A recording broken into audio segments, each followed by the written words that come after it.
अस्सलाम वालेकुम। अच्छा, हमारा टॉपिक चल रहा था लिपोप्रोटीन्स। इससे पहले एक वीडियो बता दिया था कि लिपोप्रोटीन्स की ओवरव्यू क्या है। ठीक है, उसमें आपको क्लासिफिकेशन बता दिया था कि लिपोप्रोटीन्स क्या होते हैं, कौन कौन से टाइप्स होते हैं। फिर उसके एक और वीडियो अपलोड कर दिया था जिसमें बताया था कि काइलोमाइक्रॉन जो है उसकी मेटाबॉलिज्म किस तरह होती है। ठीक है, तो ये यहाँ पर हमने डिस्कस किया था कि काइलोमाइक्रॉन की जो है मेटाबॉलिज्म किस तरह होती है और इनकी क्या क्या कॉम्पोजिशन होती है वो आपको दिखाया था।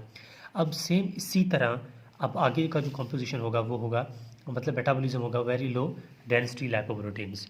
अब वेरी लो डेंसिटी लाइपोप्रोटीन्स जो है ये सबसे पहले तो आप ये देखें कि ये कहाँ पे बनते हैं। ठीक है, सेंथिसाइज होते हैं, ये सेंथिसाइज्ड इन लिवर, ये लिवर में बनते हैं। ठीक है, जबकि काइलोमाइक्रॉन कहाँ बन रहे थे, काइलोमाइक्रॉन बन रहे थे इंटेस्टाइन में। ठीक है, सेंथिसाइज्ड इन लिवर, लिवर में बनते हैं। अब हम ये कहें कि इनकी कॉम्पोजिशन क्या है। ठीक है, कंपोजिशन किसका, वेरी लो डेंसिटी लिपोप्रोटीन्स का। हमने काइलोमाइक्रॉन की कॉम्पोजिशन बताई थी आपको, हमने कहा कि उसमें टैग ज़्यादा होता है। ठीक है, डेंसिटी कम होती है, साइज़ ज़्यादा होता है। इसमें उल्टा है, इसमें क्या है, इसमें टैग लेवल जो है कम होता है। ठीक है, इनकी साइज़ जो है साइज़ भी कम है। ठीक है, टैग कम होगा तो साइज़ भी कम होगा ना। और इसमें एक चीज़ ज़्यादा होता है, वो क्या है, कोलेस्ट्रॉल ईस्ट्रेज। ठीक है, कोलेस्ट्रॉल ईस्ट्रेज वगैरह जो होते हैं ना, ये इसमें ज़्यादा होते हैं। ठीक है, कोलेस्ट्रॉल ईस्ट्रेज लेवल इसमें ज़्यादा होता है, क्योंकि जैसे जैसे ऊपर से नीचे की तरफ आएंगे ना, काइलोमाइक्रॉन में सबसे ज़्यादा होगा टैग, फिर कम होगा, फिर ना होने के बराबर, फिर ना होने के बराबर। ठीक है, काइलोमाइक्रॉन में सबसे पहले क्या होता था कि वहाँ वहाँ पे जो कोलेस्ट्रॉल ईस्ट्रेज लेवल है वो कम होता था, लेकिन यहाँ पर ज़्यादा है। ठीक है, ये तो इसकी कॉम्पोजिशन हो गई। फिर बात आती है कि लिवर में बनते हैं, फिर कहाँ जाते हैं। ठीक है, अब आती है बात प्रॉपर मेटाबॉलिज्म की।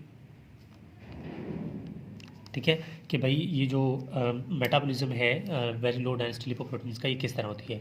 लेकिन इससे पहले आपको बताया था कि लिपोप्रोटीन्स होते क्या है, कि लिपिड होता है। ठीक है, इसके अंदर इनसाइड लिपिड होता है, आउटसाइड क्या होता है, आउटसाइड इसके होता है एक कोर, यानी कोट होता है प्रोटीन्स का। हर प्रोटीन्स को हम एपोप्रोटीन्स बोल रहे थे।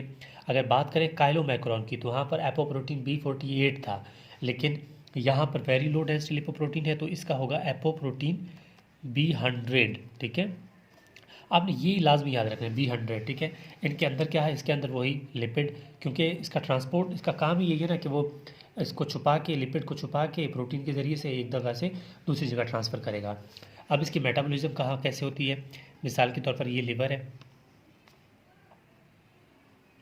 ठीक हो गया, मिसाल के तौर पर ये लिवर है, ये लिवर में बन गया सबसे पहले तो। ठीक है, हाँ, ये लिवर में बन गया।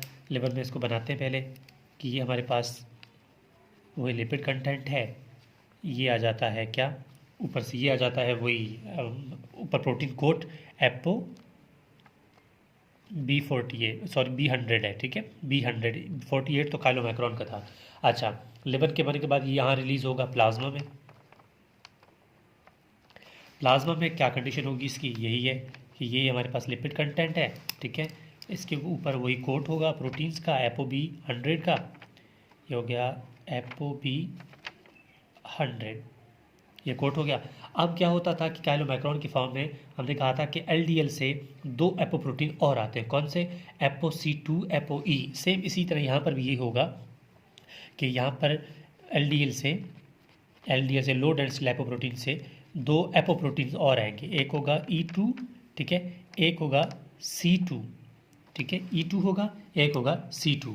ये यहाँ से आने के बाद इनके साथ आके जुड़ जाएंगे, जुड़ने के बाद ये ट्रांसफ़र करेगा इसको कहाँ पे, ब्लड वेसल्स में। ठीक है, ब्लड वेसल्स में इसको ट्रांसफ़र करेगा। अब ब्लड वेसल्स में यहाँ पर एक एंजाइम होता है, पहले काइलोमैक्रोन में भी समझाया था, सेम वही कंडीशन है। ठीक है, लाइपोप्रोटीन लाइपेज, एंजाइम का नाम क्या है, लाइपोप्रोटीन लाइपेज। ये जैसे ही ये कंटेंट यहाँ पर आ जाएगा, ठीक है, यहाँ पर जैसे ही आएगा तो ये क्या करेगा, सिर्फ और सिर्फ टैग टैग कंटेंट जो है ना, टैग को ये एंजाइम तोड़ देगा। ठीक है, जैसे ये पूरा मालिक्यूल इसके अंदर आएगा ना तो ये टैग को तोड़ देगा दो चीज़ों में, वही ग्लाइसरोल में, ठीक है, और फ्री फैटी एसिड्स में, फ्री फैटी एसिड्स में। सेम सब कुछ उसी तरह जैसे कायलोमैक्रोन में हुआ था। अच्छा, जैसे ये तोड़ देगा इसको, कोलेस्ट्रॉल जो है वो आगे जाकर या तो ग्लूकोनियोजेनेसिस या फिर ग्लाइकोलाइसिस में यूज़ होगा, और फैटी एसिड जो है वो जाके एडिपोज टिश्यू में स्टोर हो जाएंगे। अच्छा, यहाँ से अगर वही इसकी कॉम्पोजिशन में हमने कहा टैग होता ज़रूर है लेकिन कम होता है, जितना होगा ये तोड़ देगा। तोड़ने के बाद जितना चीज़ें बचेंगी ना, ठीक है, जितना चीज़ें बची हैं उसमें क्या होगा, एक तो होगा कोलेस्ट्रॉल ईस्ट्रेज होगा, ठीक है, कोलेस्ट्रॉल ईस्ट्रेज होगा। इसके ऊपर क्या होगा, कोलेस्ट्रॉल ईस्ट्रेज के ऊपर वही प्रोटीन का कवर होगा, ApoB100।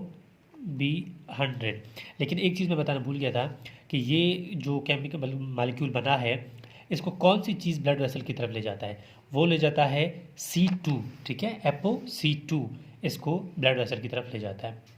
ये इसका सिग्नलिंग मालिक्यूल है, यही समझ लें। अच्छा, कोलेस्ट्रॉल ईस्ट्रेज होगा, ApoB100 होगा, C2 तो यहाँ यूज़ हो गया। अब के ऊपर क्या बचा है, E2, ठीक है, तो ये E2 भी जो है वो इसके ऊपर बच जाएगा। अब ये E2 क्या करेगा, अब ये E2 यहाँ से सिग्नल देगा, मतलब यहाँ के लिवर के ऊपर कुछ रिसेप्टर्स लगे होते हैं, ठीक है, लिवर के ऊपर कुछ इस तरह के रिसेप्टर्स लगे होते हैं।